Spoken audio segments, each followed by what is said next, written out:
Je vais rentrer un peu dans le dur avec monsieur, parce que c'est bien de dire tous les désaccords que vous avez, avec des choses sur lesquelles je ne me suis même pas exprimé. Mais moi, je vais rentrer sur les sujets.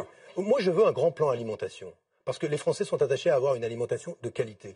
Je m'attaque à un des sujets les plus difficiles que vous devez connaître, la réalisation des marges aujourd'hui.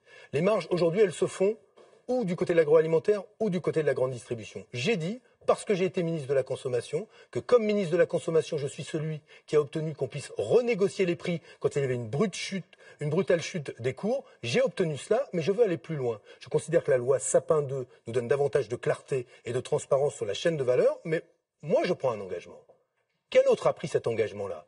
Et tous les paysans aujourd'hui, donc les coûts de production sont supérieurs aux revenus qu'ils tirent, eux, ils entendent ce que je vais dire. Moi, je prends un engagement, c'est que demain, au moment des négociations commerciales, nous ne puissions plus nous retrouver dans la situation où se concentre l'essentiel de la marge dans la grande distribution, qui vis-à-vis des producteurs de l'agroalimentaire leur dit « vous avez eu tant de CICE, on va le récupérer sur la marge que l'on fait », et vis-à-vis des agriculteurs en direct, se retrouve dans une situation où, en début de chaîne, on n'est plus en situation de pouvoir vendre ce que l'on fait, le fruit de son travail, à un prix qui vous permet de vivre correctement. Voilà, moi, des engagements que je prends sur la question de la chaîne de valeur dans la grande distribution. Vous me trouverez un seul autre candidat qui dit cela.